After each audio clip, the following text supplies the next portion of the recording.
This is an ABP Live podcast. ABP live podcast में आपका स्वागत है।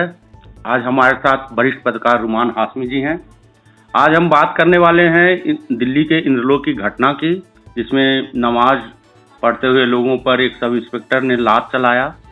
ये घटना एक सभ्य समाज में बेहद ही शर्मनाक स्थिति को दर्शाता है। इसी पे आज हम बात करेंगे रुमान हाशमी जी से। आपका बहुत बहुत स्वागत है हाशमी जी। धन्यवाद राजू जी। इस घटना को लेकर पहले तो आपका पक्ष में जानना चाहूँगा।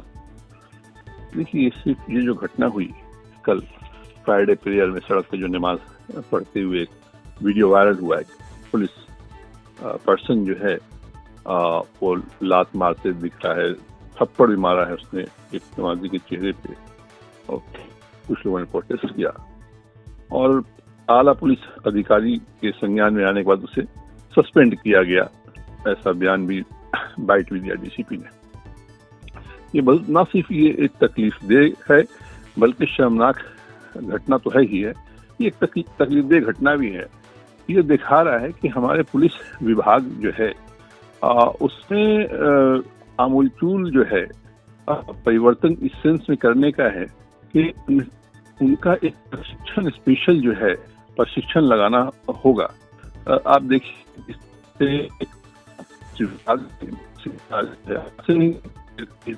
साल से आप याद होगा जब हाशिमपुरा मलियाना का जो घटना हुआ, जिसमें पीएससी ने वैन में भर के मुस्लिम नौजवानों को लेकर गए और उन्हें गोली मार करके इधर हिंदन नदी की तरफ भी फेंका।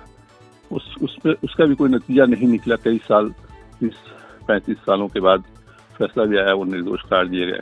पंकज सिंह पुलिस अधिकारी ने किस तरह से हाल यही घटना है, नाम पूछ करके शक्ल देख करके 3 मुसलमानों को चलती ट्रेन में उसने गोली मार दिया। रेलवे का कांस्टेबल था। ये समाज का प्रतिबिंब है। समाज जैसा होगा लोग भी वैसे ही होंगे। हाल के सालों में, हाल के वर्षों में का मतलब ये है कि पिछले 25 सालों से, 20-25-26 सालों से जो खास करके एक नफरत समाज में बोया गया है, इसको इम्प्लांट किया गया है। ऐसा नहीं है कि ये कोई धीरे धीरे जो है वो बढ़ रहा था। देखिए, देश तो धर्म के नाम पर भी दंगे हुए, बटा, और धर्म के नाम पर देश बन गया, पाकिस्तान बन गया। जिन्ना की जो राजनीति थी उस राजनीति का, और पूरा लंबा चौड़ा उसमें लाखों लोग विस्थापित हुए, करोड़ से ऊपर लोग विस्थापित हुए, इधर से उधर गए, लाखों लोग के कत्लेआम हुआ, औरतों की इज्जतें लूटी गई, दोनों तरफ से किडनैप हो गई और हजारों औरतें जिनका कुछ अता पता नहीं है। लेकिन उससे सबक आज की हालात को देख के लगता है कि उससे हम लोगों ने, जो लोग हैं, जनमानस है, उसने सब, खास करके हिंदी भाषी जो क्षेत्र है उसकी बात मैं कर रहा हूँ, कि सबक सीखा नहीं है। ये और ज्यादा, इसमें पॉलिटिकल पार्टीज का भी हाथ है। पॉलिटिकल पार्टियां जो हैं, जो धर्म की राजनीति जो कर रहे हैं, पार्टियां जो पॉलिटिकल पार्टी, चाहे वो हिंदुत्व की बात हो, जो पार्टियां हिंदुत्व की बात करती हैं, या अपीजमेंट की, कि जैसे याद करें मनमोहन सिंह ने बहुत पहले भाषण में कहा था कि इस देश के संसाधनों में पहला हक मुसलमानों का। कितना हास्यास्पद बात थी वो, और बिल्कुल बिचकानी बात। अरे, आपको हक की 20 करोड़ लोग तो आज बेरोजगार हैं, आप सुरक्षा की, जॉब की सुरक्षा गारंटी दो ना एक लोगों को। सबका हक है इस देश पे, किसी एक का थोड़ी है। तो पुलिस हाशमी जी, इस तरह का जो पुलिस हरकत करती है, तो राजनीतिक माहौल काफी हद तक जिम्मेदार है। बिल्कुल है। आप देखिए ना राजू जी, जो आप भी जान रहे हैं, जिस तरह से ये जो कावड़िए निकलते हैं साल में एक बार, और यही पुलिस है, यूपी पुलिस हेलीकॉप्टर से फूल बरसा रही है। पब्लिक जो है, आम पब्लिक, वो इस चीज को देखता है, इग्नोर करते हैं इन द सेंस कि चलो ये चल रहा है, एक कावड़िए हैं, वो गंगा जल लेकर के जा रहे हैं, सड़कें जो है ट्रैफिक जाम होता है, उस सब चीज को पब्लिक जो है बर्दाश्त करती है और साथ देती है। और न सिर्फ ये, एक बात, जब से आप देखें यूपी में ये जब कावड़िए चलते हैं तो जितनी भी साइड के जितने भी छोटे छोटे होटल हैं ना, वहाँ पे हाईवे पे मैं एक बार गुजर रहा था तो मैंने इस पर खास उसको चेक किया था मैंने, तो नॉन वेज की सारे छोटे होटल बंद थे और जो मोटल थे बड़े, वहां जब मैं गया वहां पे ऑमलेट अवेलेबल था।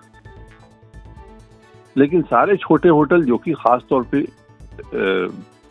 जो सच्चाई है जो मैं बता रहा हूँ, वो छोटे होटल जो है जिसमें नॉनवेज परोसा जा रहा, वो मुस्लिम्स होटल वहाँ पे हैं। उस लाइन में आप जाएंगे, अगर मेरठ की तरफ बढ़ेंगे, लखनऊ की तरफ बढ़ेंगे, दिल्ली से हाईवे पे उधर। लेकिन हम जब मोटल की तरफ गए, बड़े मोटल, तो हमने देखा कि वहाँ पे ऑमलेट सर्व हो रहा है। तो ये जो है एक दोहरी मानसिकता को दर्शाता है। पुलिस अगर कावड़ियों पर फूल बरसा रही है, वही पुलिस का एक बंदा जो है वो नमाजी को सड़क पर नमाज पढ़ना एक विवादास्पद मामला रहा है, लेकिन जिस तरह का व्यवहार किया है वो तो उसके दिमागी मानसिकता जो नफरत है उस चीज को दर्शा रहा है। हालांकि दिल्ली पुलिस ने उस पर एक्शन भी लिया और उसको सस्पेंड किया गया है, लेकिन ऐसा होता क्यों है, इस चीज को देखने की बात है। और इसको सोचना चाहिए देश की जनता को भी, क्योंकि उसको लेकर कई कमेंट्स भी आ रहा था, मैं देख रहा था उस वीडियो पे कमेंट्स, तो बहुत सारे लोग, तकलीफ होती है देख करके, बहुत सारे लोग कमेंट्स जो था उसमें मैक्सिमम उन्होंने जो है पुलिस के को सस्पेंड किया गया, उस पर नाराजगी जता रहे थे। भाई आप तय करो ना कि ये क्या देश के लिए एक बहुत बड़ी एक समस्या है क्या? ये सबसे प्रमुख समस्या है इस तरह के इश्यूज कि देश में भुखमरी, बेरोजगारी, 20 करोड़ रजिस्टर्ड बेरोजगार हमारे देश में हैं। 80 करोड़ लोग, जनता जो है राशन पे जीवित है इस देश में, कि ये एक सबसे बड़ी समस्या है। लेकिन ये नमाजी को पढ़ने, नमाजी को पुलिस ने मारा, उसको सस्पेंड किया, पब्लिक उस पर रिएक्शन पे उतरी हुई है कि ये गलत है। एक दो लोगों ने कहा नहीं। ये प्रवृत्ति तो और भी ज्यादा खतरनाक है कि इस तरह की घटना को जस्टिफाई करने की जो प्रवृत्ति बन गई है समाज में जी, तो सामाजिक ध्रुवीकरण की समस्या तो भारत में शुरू से रही थी। राजनीतिक ध्रुवीकरण जो अभी नया ट्रेंड जो बहुत उफान पे है, पहले भी होता था राजनीतिक ध्रुवीकरण, लेकिन वो बहुत ही सतही स्तर पे रहता था। इस तरह से पूरा पब्लिकली और प्रशासन के तरफ से और ये तरफ से जो सह मिलता है उस तरह से नहीं मिलता था खुलेआम। देखें राजीव जी, पहले क्या था मामला, आपको भी याद होगा, पहले अगर दंगे कहीं होते थे तो बाद में रिपोर्टें आती थी, कमीशन बैठता था। जब बहुत सारे दंगे पर कमीशन बैठा तो ये आता था कि वो इंजीनियर था, उसको कराया गया था। लेकिन अब समाज में जहर इतना फैल गया है दिमाग में लोगों के कि अब इंजीनियर दंगे षड्यंत्र करके कराने की जरूरत ही नहीं है। पता चलता ये है कि दो बच्चे अगर पतंग उड़ा रहे हैं, उस पतंगबाजी में झगड़ा हो गया, दोनों तरफ से दो फरीक आ गए, इधर से आ गए, उधर से दंगा हो गया सीधी तौर पे। मकान की बात है, अगर आप मकान ले रहे हैं, कहीं पे ऑफिस ले रहे हैं, दफ्तर ले रहे हैं, वहां भी अगर आप जाएंगे तो पता चलेगा कि आपको ऐसा आराम से मिल जाएंगे लोग जो सीधे तौर पर कहेंगे भाई हम जो है इस कम्युनिटी को तो हम नहीं देते हैं। ठीक है, तो आसमी जी, ये मैं इसको राजनीतिक सांप्रदायिकता का नाम देता हूं। तो ये जो राजनीतिक सांप्रदायिकता इस तेजी से बढ़ रहा है, तो इसका सॉल्यूशन जनता को ही निकालना पड़ेगा। वो किस रूप में होना चाहिए, जनता कैसे इस पे काम करे, क्योंकि इससे अल्टीमेट नुकसान आम जनता को, आम लोगों को है। देखिए, अल्टीमेट नुकसान ना सिर्फ आम लोगों को है, बल्कि इसका सबसे बड़ा नुकसान देश को है, राष्ट्र को है। ये बात जिस दिन समझ में जनता को आ जाएगी कि ये जो ध्रुवीकरण हो रहा है ये कहीं विस्फोटक हो गया, और फिर जिस तरह के 46-47 में जो दंगे हुए थे उस तरह का अगर दंगा हुआ तो देश जो है तो वो के लिए बदकिस्मती होगी, देश बचेगा नहीं अगर इस तरह के सिचुएशन रहे तो। सरकार, मैंने कहा सोवियत रशिया का एग्जाम्पल देखिए राज जी, आप सोवियत रशिया एक कम्युनिस्ट आइडियोलॉजी को जबरदस्ती उसने इम्पोज किया स्टालिन वगैरह के जमाने में जनता के ऊपर, और जो मजहब को मानने वाले लोगों थे, दूसरे नस्ल के लोग थे, उनका उठा करके मास माइग्रेशन किया, सेंट्रेशन कैंप में डाला, उठा के हजारों लोग को साइबेरिया में भेज दिया और ताले लगा दिए, जड़ दिए गए। खास करके वहाँ पे जो चर्च था और मस्जिदें उसमें ताले जड़ दिए गए। नतीजा क्या हुआ? सोवियत रशिया एक सुपर पावर था अमेरिका के काउंटर में, और लेकिन जब इकोनॉमी उसकी चरमरा गई तो मिखाइल गोर्बाचोव के ज़माने में तो देश 14 हिस्से में बंट गया, जिसमें से 7 कंट्री जो है वो क्रिश्चियन धर्म के मानने वाले, 7 जो है मुस्लिम कंट्री, इस देश बढ़ गया। यूरोप में देखें, फर्स्ट वर्ल्ड वार हुआ, सेकंड वर्ल्ड वार हुआ, दोनों वर्ल्ड वार यूरोप में हुआ। जर्मनी में देखिए, यहूदियों को कत्लेआम करा दिया हिटलर ने, ये कह करके कि ये गद्दार हैं, हमारे संसाधनों पे, जर्मन के कौम के संसाधनों पे इन्होंने कब्जा कर रखा है।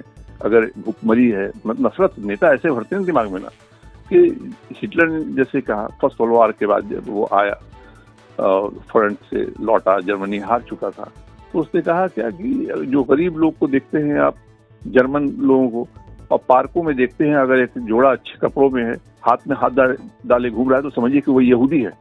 और जो गरीब है, भूख से सड़कों में घूम रहे, बेरोजगार है, समझिए कि ये जर्मन है, आर्यन नस्ल के जो लोग हम हैं, ये वो हैं। और जब तक इनको हटाया नहीं जाएगा तब तक जो है जर्मन का विकास नहीं हो सकता है। लेकिन आज उसी जर्मनी में हिटलर का नाम लेना और उसके स्वास्तिक चिन्ह जो है उसको शो करना क्राइम है। होलोकास्ट को पूरे यूरोप में, होलोकास्ट को इनकार कर देना अपने आप में एक क्राइम, उठा के जेल में डाल दिए जाएंगे अगर आप बोल दिया कि 60 लाख यहूदी खपतकार में। इस तरह से उस देश ने कानून बना के अपने को रिफॉर्म किया। ये नहीं कि सिर्फ जनता का मानसिकता बदला, नहीं, रूलर क्लास जो था वहाँ का, जो उसने देखा कि first world war, second world war में यूरोप को कुछ नहीं मिला, उसने कानून बना करके इस चीज को खत्म किया। और नाजी जो फासिज्म को खत्म करने के लिए सख्त कानून बनाए गए। और जो लीडर इस तरह के पैदा हुए उनको राजनीतिक जीवन उनका खत्म कर दिया गया। और पूरा यूरोप जो है वो यूनाइट होकर यूनियन टेरिटरी बना और एक यूरो करेंसी में बना दिया। आज यूरो डॉलर के मुकाबले में खड़ा है और हमारी करेंसी इसी तरह की नफरत और बेरोजगारी और इन्फ्लेशन को लेकर के डॉलर के मुकाबले वो लूखा पड़ा हुआ हमारा करेंसी जो है 80 रुपया से भी नीचे का आज मुकाबला है जो डॉलर और इसके नोट के बीच में।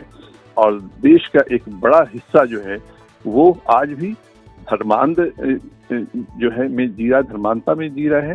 वो देखिए क्या है कि धर्म जो है ना वो है धर्म आध्यात्मिकता की चीज। धर्म है रूहानियत, लेकिन जहाँ धार्मिक धर्म में से रूहानियत और धार्मिकता आध्यात्मिकता जो है, रूहानियत और आध्यात्मिकता एक ही चीज है।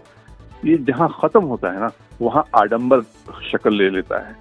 धार्मिक लोग जिनको देखिएगा, कल कोई पत्रकार था वो आज धार्मिक चोला पहन लिया, वस्त्र धारण कर लिया, गले में माला डाल लिया, वो धार्मिक बन गया क्योंकि रूहानियत गायब हो गई है, आध्यात्मिकता गायब हो गया है। ये देश में लाखों साधु संत रहे, ये देश में सूफी रहे।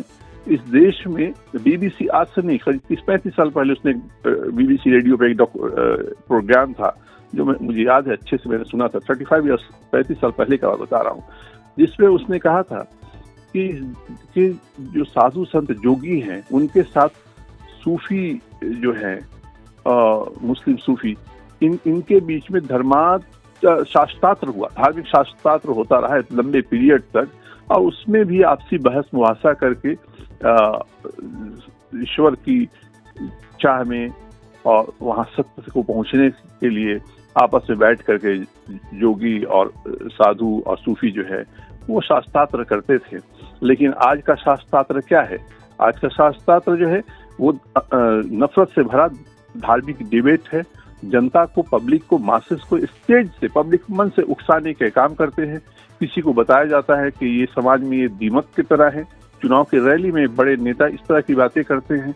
ये वही बात होता है जो किसी जमाने में हिटलर कहता था अपने जर्मन कौम को, यहूदियों के बारे में, और उसी की परिणति हो रही है। दूसरा एक ट्रेजेडी ये भी रहा कि कांग्रेस सरकार ने जब देश आज़ाद हुआ तो पुलिस व्यवस्था को बिल्कुल बदल देना चाहिए था और सारे पुलिस वालों को सस्पेंड डिसमिस कर देना चाहिए था और उन लोगों को पुलिस बल में शामिल करना चाहिए था जो नौजवान जॉब छोड़ करके पढ़ाई छोड़ करके, कॉलेज छोड़ के, स्कूल छोड़ करके स्वतंत्रता संग्राम की लड़ाई में कूदे थे, उन्हें पुलिस में भर्ती करना चाहिए था, ना कि उनको आगे चल करके जो वो फ्रीडम फाइटर पेंशन या राष्ट्र के राजनीति के मुख्यधारा में जोड़ा। ये वही पुलिस वाले थे जिन्होंने भगत सिंह, जिन्होंने चंद्रशेखर आजाद, जतीन बहादुर, खुदीराम बोस, अशफाकुल्ला जैसे लोगों को पकड़ करके फांसी के फंदे पर चढ़ाया या इनकाउंटर किया और वो नौजवान जो है उन्होंने आज के लिए हमारा कल जो है हमारे आज के लिए उन्होंने निछावर कर दिया। आज अगर वो रहते, सुभाष चंद्र बोस जैसे महान आत्माएं आज रहती और देखती रहती, क्या तकलीफ होती उन्हें, वो इनके बर्दाश्त से बाहर होता जो उन्होंने हाल देखा। तो अगर आज के हाल वो देखते, लेकिन उसी पुलिस वालों को कंटिन्यू रखा आजादी के बाद भी, और उसी का नतीजा है कि वो पुलिस बल में आमूलचूल परिवर्तन नहीं किया गया कि ऐसे लोग पुलिस बल में नजर आते हैं जो अगर सांप्रदायिक दंगे भी होते हैं उनका रोल और घिनौना सामने निकल के आता, जैसा कि हाशिमपुरा मलियाना की मैंने बातें की और भी कई जगह कमीशन की रिपोर्ट्स में जो है इस तरह का आया है, या पंकज सिंह हुआ या दिल्ली का ये पुलिस वाला जिस तरह से वो लात मारते हुए वो नजर आ रहा है, जिससे बाद में सस्पेंड किया गया। तो इस सड़क पर नमाज की जहां तक बात है, वो एक प्रॉब्लम है। ये इस प्रॉब्लम को सरकार को एड्रेस तो करना चाहिए। देखिए, अब अगर मस्जिद वहां पे आबादी ज्यादा हो गई है, मस्जिद कम है, अब फ्राइडे स्पेशल प्रेयर होता है और वहां पे जो है नमाज पढ़ने के लिए सड़क पे लोग निकल के जाते हैं, तो इसका एक ऑल्टरनेट एक होना चाहिए ना। लेकिन ये पॉलिसी तो वैसा ही है जैसे गरीब लोगों का मकान बुलडोजर कर दिया जाता है, तोड़ दिया जाता है, या ठेला वाले हैं, लाजपत नगर सेंट्रल मार्केट जैसे समझ लीजिए दिल्ली का, वहाँ पे बाहर में दुकानें लगाए बैठे हैं और उसको दुकान को तोड़ दिया गया, हटा दिया गया। अरे वो कहाँ जाएंगे? कोई अल्टरनेट व्यवस्था, वैकल्पिक व्यवस्था करोगे कि नहीं करोगे, कि ताकि इनकी पेट पे, रोजी रोटी पे लात ना पड़े। इनको कहीं पे या सीधे हटा दो कि आप नहीं चाहिए और यहाँ से हटा दे, कहाँ जाएंगे? भूखे मरेंगे उनके बच्चे। ऐसे में क्या होगा? अपराधी बढ़ेगा, फ्रॉड बढ़ेगा, साइबर क्राइम बढ़ेगा, नौकरी अगर नहीं होगी तो। लेकिन यहाँ जो है किसी चीज का वैकल्पिक व्यवस्था किए बगैर, चाहे वो खुमचे वाले की दुकान हो, चाहे कच्चे कॉलोनियों में रहने वाले लोग हों, चाहे सड़क पर पढ़ने वाले फ्राइडे प्रेयर के में सड़क पर पढ़ने वाले नमाजी हों, इनको सीधे हटाने की बात की जाती है, हटा दिया जाता है बिना कोई वैकल्पिक व्यवस्था की। इसमें अगर पुलिस वाले दोषी हैं तो इसमें प्रशासनिक व्यवस्था और सरकार भी दोषी है कि वो ऐसे लोगों का पहले वैकल्पिक व्यवस्था करे और फिर इन चीजों को खत्म करे। बहुत पहले अमेरिका में जब गुलामी खत्म की गई थी तो गुलाम बिल्कुल लाचार हो गए थे, क्योंकि उनको मानसिक तौर पर तैयार नहीं किया गया था कि गुलामी जो है खत्म हो रहा है, तुमको तैयार करो। उनको उस तरह से ट्रेनिंग नहीं दी गई थी कि आप इंडिपेंडेंट फैसला लो, आप अपना काम करो, आप खेती करो, या स्किल्ड ट्रेनिंग उनको अलग से दे करके बसाया जाता। तो हाल ये हो गया था कि गुलामी खत्म होने के बाद वो जाकर के अपने मालिक से जाते थे कि हमको रख लीजिए, हम ऐसे ही काम करने दीजिए, क्योंकि उनको लगता था कि हम कहाँ जाएं, क्या करें। तो सबसे बड़ी बात ये कि उस मानसिक जो है गुलामी है, उस मानसिक गुलामी से निकालो, तुम व्यवस्था को पहले दुरुस्त करो, बाद में व्यवस्था जब दुरुस्त हो जाएगा, वैकल्पिक जो है अल्टरनेट तुमने उसका सॉल्यूशन निकाल दिया, फिर आप बोलिए कि भाई सड़क से नमाज पढ़ना हट जाओ, या खोमचा वाले यहाँ से आप हटिए, वहाँ आपका एक लाइन से दुकानें लगा दी गई, या कच्चे कॉलोनियों को है तोड़ने से पहले बोलिए भाई जमीन। संजय गांधी ने भी काम तो गलत किया था, इमरजेंसी का दौर था, बुलडोजर चला दिया तुर्कमान गेट पे, मकानें तोड़ दी गई, लेकिन कुछ लोग मरे हुए उसमें। लेकिन क्या किया, उठाया उन लोगों को, और दिल्ली से बाहर का इलाका था सुनसान, अब तो वो दिल्ली में आ गया है, इंदरलोक, जाकर के तुर्कमान गेट के लोगों को इंदरलोक में बसा दिया। वो वहाँ पे उनको जमीनें दी गई, वो वहाँ जाके बस गए। और ऐसा ही इंदरलोक जैसे इलाके में जो मस्जिदें हैं, और वहाँ मस्जिद पे आबादी अब उसकी बढ़ती चली जा रही है, वो प्राइम लोकेशन में आ गया, देखिए उनके मकान की कीमतें ही बढ़ गई। तो वो सोचते होंगे कि तुर्कमान गेट जो जाम वाला एरिया है उससे बेहतर तो इंद्रलोक में संजय गांधी ने उनको बसा के अच्छा कर दिया। और वहाँ पे जुमा की नमाज अगर होती है तो सड़क पे जाम बढ़ जाता है, तो उसको उसका व्यवस्था आप करें ना कि सड़क पे नमाज मुश्किल क्या है। जैसे राजीव जी, मैं भी अगर बाहर कहीं हूँ, निकलता हूँ ट्रेन में, अब ट्रेन पे अब 5 वक्त की नमाज है, वो पढ़ना तो लाजमी होता है कि समय पे आप नमाज पढ़ लिए, वरना नमाज लेट हो जाएगा, कज़ा हो जाएगा, उसको अच्छा नहीं माना जाता। तो मैं अक्सर करता क्या हूँ कि घर से अगर निकलता हूँ ना, तो आफ्टरनून का नमाज, जिसे जोहर का नमाज बोलते हैं, फिर 4 बजे का नमाज होता है, मैं उसको मिला करके एक साथ पढ़ करके निकल जाता हूँ, क्योंकि सोचता हूँ अगर ट्रेन पे चल के नमाज पढ़ेंगे तो पता नहीं भाई किसका मन आहत हो जाए, कोई वीडियो बनाएगा, कोई वायरल कर ऐसा कि जैसे कोई क्राइम कर दिया।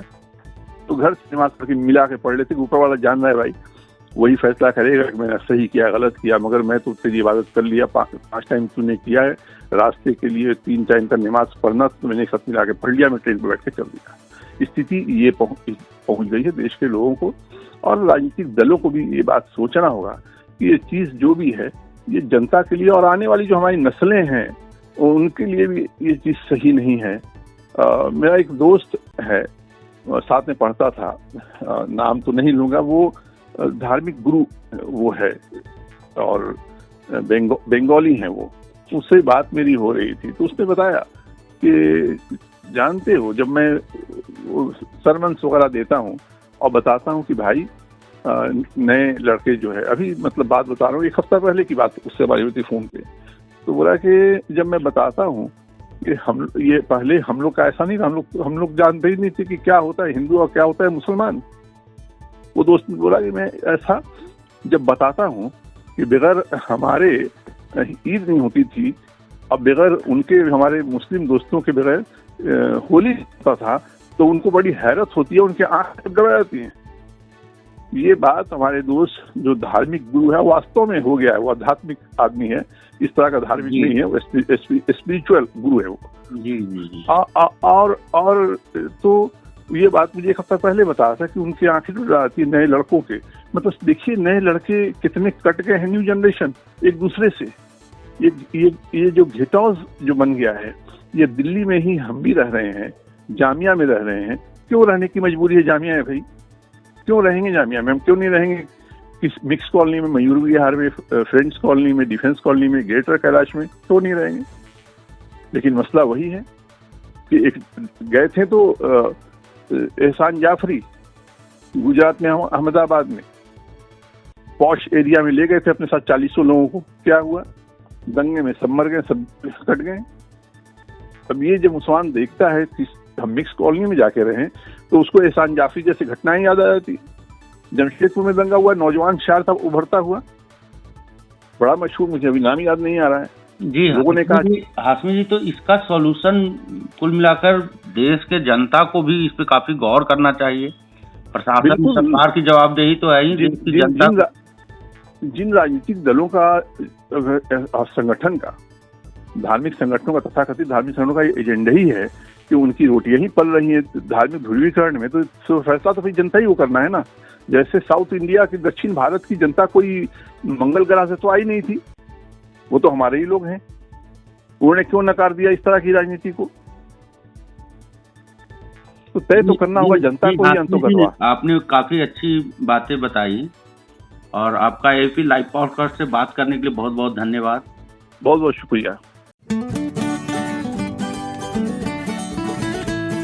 This is an ABP Live podcast.